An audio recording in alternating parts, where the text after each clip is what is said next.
Good day guys and welcome to my channel. Please, I beg you to subscribe to this channel and share this information out there. So today we'll be considering another interesting topic titled plant tissue.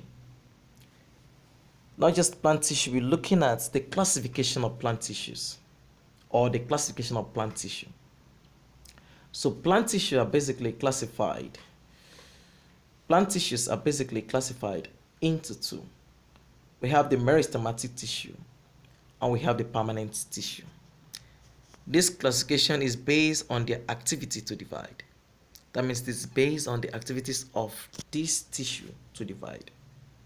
So the meristematic tissue and what's the permanent tissue? The meristematic tissue, this is the tissue that is actively dividing, actively undergoing cell division in order to produce new parts of the plant, in order to produce the leaves of the plant, in order to produce the branches of the plant, the flowers, the fruits. So the cells must undergo active division. So a young plant's cells are always actively dividing than the older cell. Why the parenchymatous, the permanent tissue rather?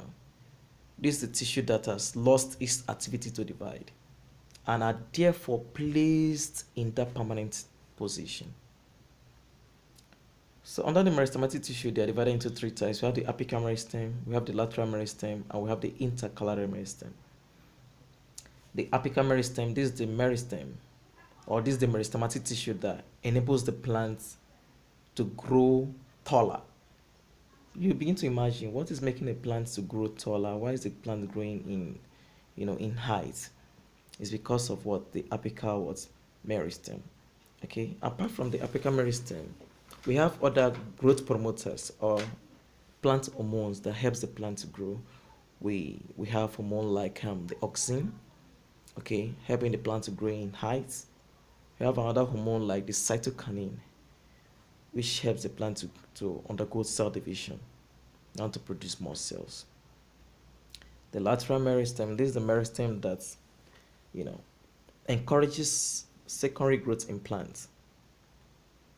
So not just secondary growth in plants, but secondary growth in woody plants, where more or massive production of new phloem, new xylem by the plants are being formed on regular basis.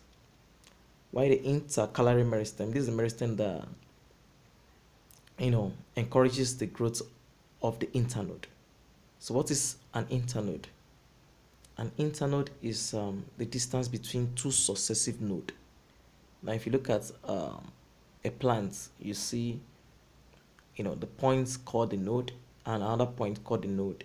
So the distance between these two nodes are called the internode.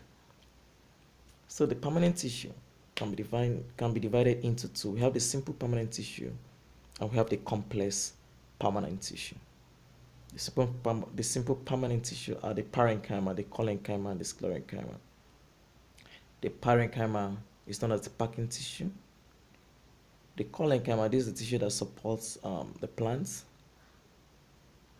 And the sclerenchyma is a tissue that also supports the plants. It gives mechanical strength to the plants.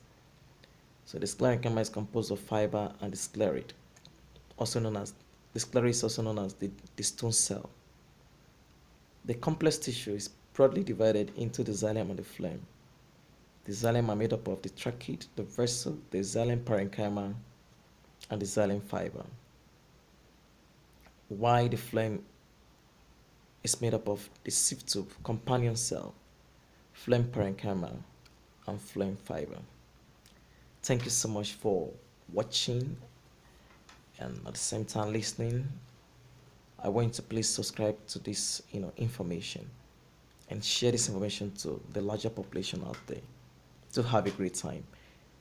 Hope to meet you in the next edition.